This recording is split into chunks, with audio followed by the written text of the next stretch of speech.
High, আমি সুব্রত। নির্বাচন commission 13টি guideline জারি করেছে এসআইআর নিয়ে।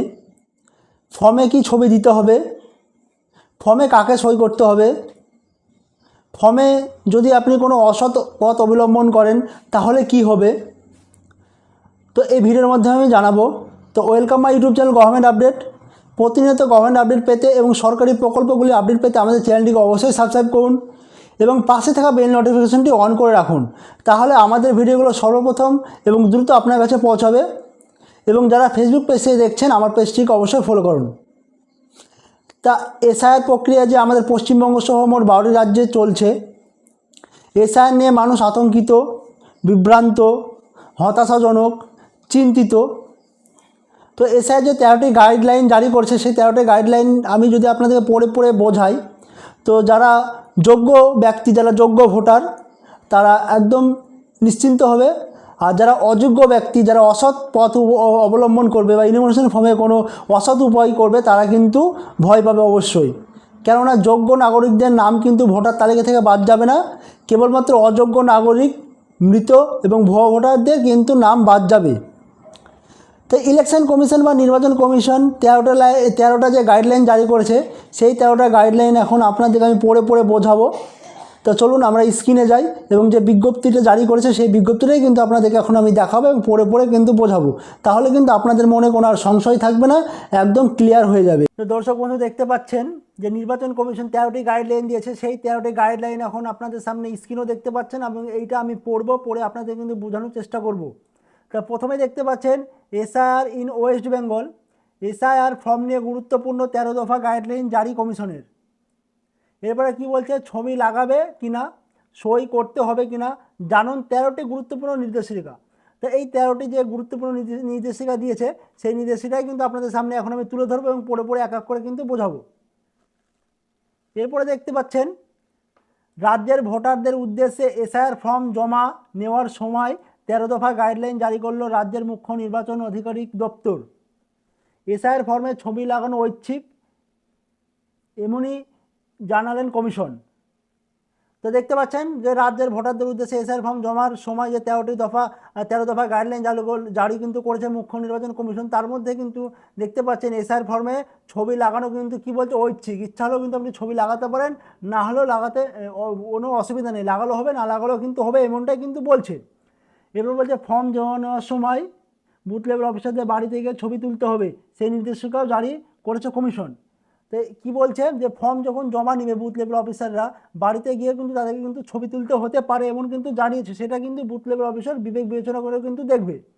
এরপর দেখতে পাচ্ছেন 13 দফা গাইডলাইনে কী কী রয়েছে একটু দেখে নিন। তা 13 দফা যে 13টা যে গাইডলাইন দিয়েছে নির্বাচন কমিশন, আমাদের নির্বাচন কমিশন, সেই 13টা গাইডলাইন আমি স্টেপ বাই স্টেপ 1, 2, 3 এই ক্রমিক সংখ্যা অনুযায়ী আপনাদেরকে পড়ে পড়ে শোনাবো এবং বোঝানোর চেষ্টা করবো এবং আপনাদেরকে আমি আশ্বস্ত করার চেষ্টা করব। প্রথমে কি বলছে, ইউনিক আর কোডসহ এসআইআর ফর্মটিতে আবেদনকারীকে নিজের পুরো স্বাক্ষর বা টিপসই দিতে হবে। অর্থাৎ আপনার যে বাড়িতে যে ইউনিভার্সিটি ফর্মটা গিয়েছে, আপনার যে প্রিন্টেড ইউনিভার্সিটি ফর্মটা গিয়েছে, সেই ফর্মে কিন্তু আপনাকে স্বাক্ষর বা টিপসই দেওয়া কিন্তু বাধ্যতামূলক। যারা প্রবাসী, যারা বাইরে কাজ করেন, তাদের ক্ষেত্রে কিন্তু তাদের গার্জেনরা টিপ বা আপনার স্বাক্ষর কিন্তু করতে পারে, কিন্তু আপনি বাড়িতে থাকলে কিন্তু আপনাকে নিজস্ব টিপ সই বা স্বাক্ষর কিন্তু করতে হবে। দ্বিতীয় নম্বরে কি বলছে, যদি কোনো ভুল তথ্য দেওয়া থাকে তবে আবেদনকারীকে সেটি একটি মাত্র রেখা দ্বারা কেটে দিয়ে সেই একই সারির ফাঁকে জায়গায় সঠিক তথ্যটি লিখতে হবে। অর্থাৎ আপনি ইনফরমেশন ফর্মে যদি কোনো রকম ভুল করেন, লিখতে গিয়ে কোনো রকম যদি ভুল করেন, সেটা কিন্তু খুব একটা খেঁচাবাজি করে কাটবেন না, একটা দাগ দিয়ে সেটা কেটে দেবেন এবং ফাঁকে সেইটা কিন্তু আবার রিপিট করে কিন্তু আপনি লিখে দেবেন, কোনো রকম বেশি কাটাকাটি করবেন না। এরপর স্টেপ 3 নম্বরে কি বলছে, পরিযায়ী শ্রমিক বা অন্যদের ক্ষেত্রে যদি আবেদনকারী নিজে স্বাক্ষর করতে না পারেন, তবে সেই পরিবারের যে কোনো ভোটার যার নাম ভোটার তালিকা অন্তর্ভুক্ত আছে তিনি আবেদনকারীর পক্ষে স্বাক্ষর করতে পারেন। সেক্ষেত্রে স্বাক্ষরকারীর পুরো নাম এবং আবেদনকারীর সঙ্গে তার সম্পর্ক উল্লেখ করতে হবে। তা আপনারা দেখতে পাচ্ছেন এই টপিকটা কিন্তু খুব ইম্পর্টেন্ট টপিক নির্বাচন কমিশনের।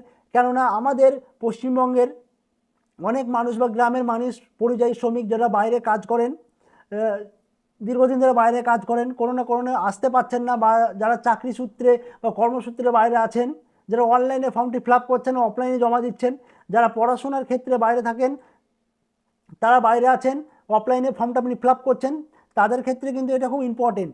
তারা কিন্তু তাদের যে ফর্মটি, ইনফরমেশন ফর্মটি আছে, তার বাবা মা বা আত্মীয় যদি ফিল আপ করে, সেখানে তিনি স্বাক্ষর করতে পারবেন, কিন্তু একটাই শর্ত রেখেছে, স্বাক্ষরকারীর কিন্তু নাম, পুরো নামটি কিন্তু উল্লেখ করতে হবে। এরপর 4 নম্বরে কি বলছে, 2 কপি এসআইআর ফর্ম পূরণ করতে হবে। সংশ্লিষ্ট বিএলও বুথ লেভেল অফিসার একটি পূরণ করা স্বাক্ষরিত কপি গ্রহণ করবেন এবং বিএলও দ্বারা যথাযথভাবে প্রাপ্তি স্বীকার করার অন্য কপিটি আবেদনকারী বা তার পরিবারের সদস্যের কাছে রাখতে হবে। বিএলও বাড়িতে গিয়ে ভোটারদের ছবি বিএলও অ্যাপে তুলবেন।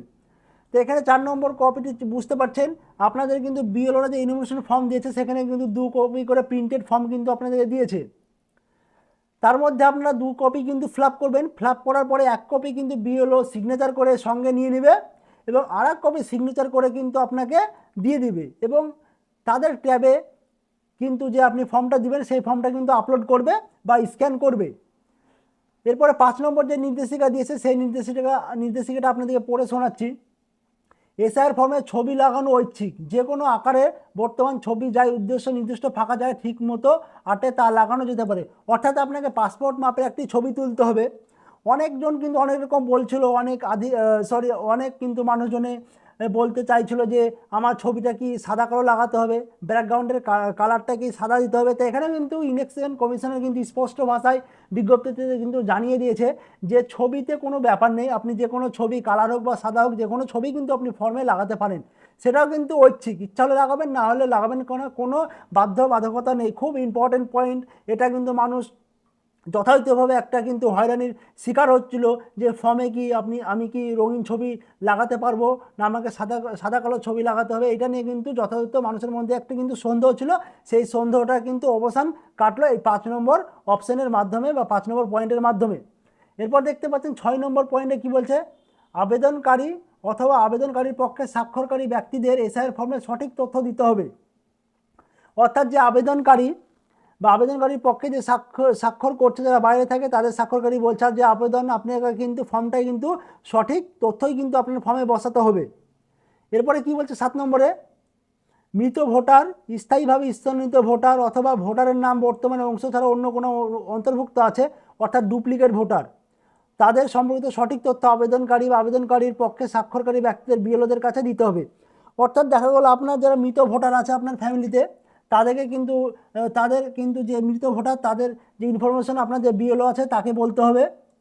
এবং আপনার যদি কোনো জায়গায় ডুপ্লিকেট অর্থাৎ ডবল ভোট হয়ে থাকে, সেটাও কিন্তু আপনাদের বিএলওকে বলতে হবে এবং তাদেরকে কিন্তু আপনার সেই সম্পর্কে কিন্তু আপনাকে বলতে হবে। এবং আপনার পক্ষে যে স্বাক্ষরকারী, সেটাও কিন্তু বলতে হবে। অর্থাৎ আপনি কোনো স্বাক্ষর করছেন কারো ফর্মে, সেই স্বাক্ষরটা যে আপনার না, সেটাও কিন্তু বিএলও সাহেবদেরকে কিন্তু বলতে হবে। এরপরে দেখতে পাচ্ছেন 8 নম্বর বিএলএ, অর্থাৎ বুথ লেভেল এজেন্ট, যারা আবেদনকারীদের পক্ষে প্রতিদিন 50টি করে এসআইআর ফর্ম বিএলওদের জমা দিচ্ছেন, তাদের সাদা কাগজে একটি ঘোষণাপত্র স্বাক্ষর করতে হবে। তো বুঝতে পারছেন, যারা বিএলও কাজ করছে, বিএলওদের সাথে যারা বিএলও বুথ লেভেলে কাজ করছে, তাদেরকে কিন্তু প্রত্যেক দিন 50টা করে ফর্ম যা বাড়ি বাড়ি গিয়ে কালেক্ট করতে হবে। কালেক্ট করে কিন্তু যে বিএলও সাহেবদিকে জমা দিতে হবে এবং একটা সাদা কাগজে তাদেরকে একটা ঘোষণাপত্র লিখে কিন্তু বিএলওদিকে দিতে হবে। এরপরে কি বলছে, এসআইআর ফর্ম দেওয়া তথ্য সত্য এবং ভোটারদের উপস্থিতিতে স্বাক্ষর করেছেন সেই ঘোষণাপত্র কিন্তু ওই সমস্ত বিএলওকে বুথ লেভেল অফিসারকে কিন্তু ফোন নম্বর, ঠিকানা, পার্ট নম্বর, সিরিয়াল নম্বর দিতে হবে।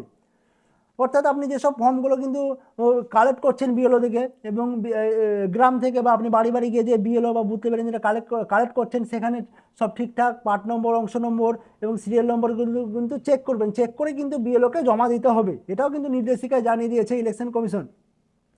এরপর 9 নম্বর পয়েন্টে কি বলছে, যদি কেউ এসআইআর ফর্ম অপব্যবহার করে, মৃত্যু, স্থায়ীভাবে স্থগিত বা ডুপ্লিকেট ভোটারের ক্ষেত্রে কোনো ভুল তথ্য দেয়, তবে সেই অসৎ আচরণ প্রতিনিধি আইন অনুযায়ী 1950-এর 31 ধারা অনুযায়ী 1 বছর পর্যন্ত কারাদণ্ড বা জরিমানা বা উভয় ও দণ্ডনীয় হতে পারে। অর্থাৎ যারা ইনফরমেশন ফর্ম নিয়ে কেউ অসৎ উপায় করবেন বা যেসব মানুষের মৃত্যু হয়ে গেছে, তাদের যদি আবার কাগজ বা পুনরায় কাগজ জমা দেন, বা যাদের ডুপ্লিকেট ভোটার অর্থাৎ আপনার 2 কেন্দ্রে ভোট আছে, তারা যদি 2 কেন্দ্রে কাগজ জমা দেন, তাদের ক্ষেত্রে কি বলছে, আমাদের যে ভারতীয় সংবিধান অনুযায়ী 149 নম্বর ধারা অনুযায়ী কিন্তু আপনার 1 বছর পর্যন্ত কারাদণ্ড বা জরিমানা হতে পারে। তাই আমি বিশেষভাবে অনুরোধ করব যে কোনো রকমভাবে আপনারা যে ইনফরমেশন ফর্ম আছে সেখানে কোনো রকম অসৎ উপায় কিন্তু ব্যবহার করবেন না। এরপর 10 নম্বরে কি বলছে, 10 নম্বর পয়েন্টে বলছে বিএলওরা আবেদনকারী বা তার পরিবারের সদস্যের জমা দেওয়া এসআইআর ফর্ম দেওয়া তথ্য যাচাই করবেন এবং স্বাক্ষর করবেন। বিএলওদের দ্বারা কোনো মিথ্যা যাচাই জনপ্রতিনিধিত্ব আইন 1950-এর 32 নম্বর ধারার শাস্তিমূলক বিধান অনুযায়ী শাস্তিযোগ্য।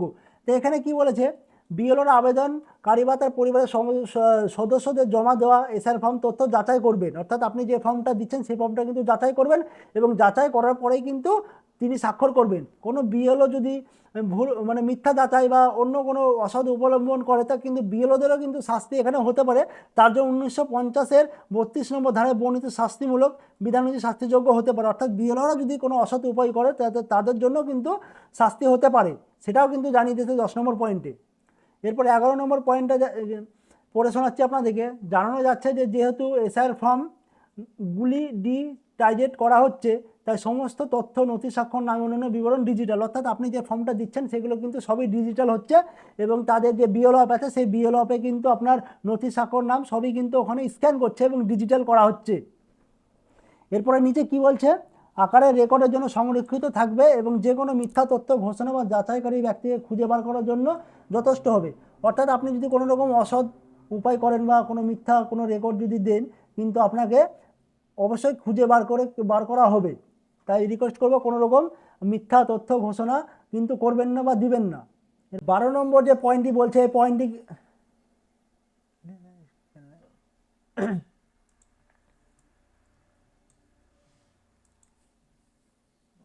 তো 12 নম্বর যে পয়েন্টটি বলছে এই পয়েন্টটি কিন্তু খুব ইম্পর্টেন্ট।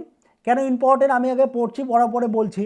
যে ব্যক্তির নাম 25/10/28 তারিখ অনুযায়ী ভোটার তালিকায় আছে কিন্তু তিনি এখনও সুমোরারি ফর্ম পাননি, তিনি টোল ফ্রি নম্বর 1950 এবং আরও নাম্বার করছে 03322310850 অফিস চলাকালীন সকাল 10টা থেকে বিকেল 5টা 30 পর্যন্ত এই ফোন করতে পারেন, অথবা নাম, বিধানসভা কেন্দ্রের নাম, পার্ট নম্বর, সিরিয়াল নম্বর উল্লেখ করে হোয়াটসঅ্যাপে কিন্তু করতে পারেন। সেজন্য হোয়াটসঅ্যাপ নাম্বারও দিয়ে দিয়েছে দেখছেন 983000782550 এবং আপনি ইমেলও করতে পারেন, ইমেলে কিন্তু ওয়েবসাইটটাও দিতে পারেন। তা 12 নম্বরটা কেন বলছি আমি ইম্পর্টেন্ট, যেসব ব্যক্তিদের আমাদের কাছে কমেন্ট এসছে এরকম যে দাদা আমার তো ভোটার তালিকায় নাম আছে কিন্তু আমার ইনফরমেশন ফর্মটা কিন্তু আমার কাছে আসেনি, তাহলে আমি কি করব, তাদের জন্য কিন্তু খুব একটা ইম্পর্টেন্ট পয়েন্ট হচ্ছে 12 নম্বর পয়েন্ট। কেননা এখানে কিন্তু বলেই দিয়েছে যদি আপনি ইনফরমেশন ফর্মটা আপনার নাম থাকে 2025 সালে আপনার নাম আছে, তারপরে কিন্তু আপনি ইনফরমেশন ফর্মটা পাননি, তিনি কিন্তু টোল ফ্রি নাম্বার 1950-এ কল করে কিন্তু অভিযোগ জানাতে পারেন। এরপরে কিন্তু ফোনটা আপনাকে করতে হবে অবশ্যই অফিস চলাকালীন 10:30 থেকে 5:30 পর্যন্ত কিন্তু আপনাকে করতে হবে। তাছাড়াও কিন্তু আপনি হোয়াটসঅ্যাপের মাধ্যমে যোগাযোগ করতে পারেন এবং ইমেলের মাধ্যমে কিন্তু যোগাযোগ করতে পারেন। এরপরে 13 নম্বর পয়েন্টটি কী বলছে, এসআইআর ফর্ম পূরণের জন্য বিএলও, সুপারভাইজার, ইআরও এবং ডিইও দের সাহায্য ছাড়াও সাধারণ মানুষ নিম্নোক্ত নম্বরে ফোন করে সাহায্য বা সহায়তা চাইতে পারেন। তো আপনার যদি এসআইআর ফর্ম নিয়ে কোনো রকম যদি সমস্যা থাকে ফিল-আপে, বা আপনার ইনফরমেশন ফর্ম নিয়ে যদি কোনো রকম সমস্যা থাকে, আপনি বিএলও বা সুপারভাইজার বা ডিআরওদের সাহায্য কিন্তু আপনি নিতে পারেন। তা এই ছিল ইলেকশন কমিশনের যে 13 দফা, এই 13 দফা গাইডলাইন। এই গাইডলাইনগুলো কিন্তু প্রত্যেকটি যোগ্য ভোটারকে অবশ্যই ফলো করতে হবে এবং যাদের সমস্যা আছে, যেসব পড়ে শোনালাম বা আপনাদেরকে বোঝালাম, তা আপনারা কিন্তু আপনাদের টোল ফ্রি নম্বর, সেই টোল ফ্রি নম্বরে আপনি কল করতে পারেন, চাইলে আপনি হোয়াটসঅ্যাপও করতে পারেন, চাইলে আপনি ইমেলও করতে পারেন। তো এই ছিল গাইডলাইন। তো আমার ভিডিওটি যদি ভালো লেগে থাকে অবশ্যই লাইক, শেয়ার, সাবস্ক্রাইব করবেন এবং আমাদের পাশে থাকবেন।